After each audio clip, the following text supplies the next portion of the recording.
আজ আমি চলে এসেছি আমার পোলট্রি ফার্মে। আজ চুন মারবো আর ঘাস মারা বীজ দেবো বলে, যে তোমাদের দেখাচ্ছি আমি। গাইজ আমি সব কিছু নিয়ে চলে এসেছি করো। এই যে এটাতে আমি চুন ভিজাতে দিব, ভিজাতে দিয়ে মানে ছিটাবো। আর এটাতে বীজ, এই যে ঘাস মারা বীজ, ঘাস মারা বীজ এগুলো দিয়ে আমি দিব। যে অনেক ঘাস হচ্ছে জঙ্গল, গাইজ এই জঙ্গলগুলো আমি দেবো আর কি ঘাস মারা বীজ। ফাইনালি আমি চুনের বস্তাগুলো আর বিষের ঢপ আর ওই কড়াইটা আমি ভিতরে রেখে দিলাম এনে। আমার চুন ভিজোতে দেওয়া হয়ে গেল। এই যে কড়াই আমি ভিজোতে দিলাম। এখন আমি 2-3 ঘন্টা রেখে দেবো এখানে এমনভাবেই যে যাতে ভালো করে চুনটা ভিজে যায়, তাই বলে তারপর আমি এখানে ছিটাবো। ফাইনালি টাইম চলে এসেছে। এখন যে চুনটা আমি ভিজোতে দিয়েছিলাম সেই চুনটা এখন ভিজে গেছে। আমি এখন চুনটা ছিটাবো। এই যে গাইজ এখন আমি সুপ করে রেডি হয়ে নিয়েছি। এখন দেখো এখন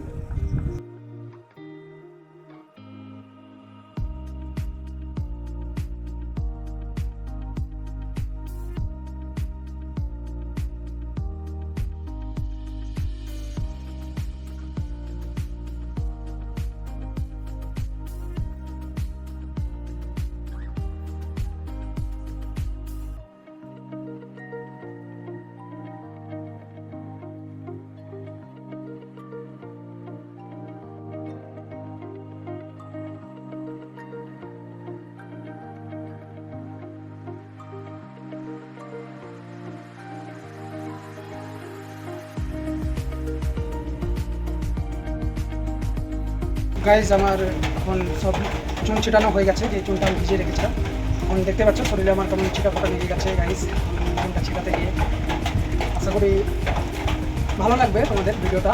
আর ভালো লাগলে লাইক কমেন্ট করেছো।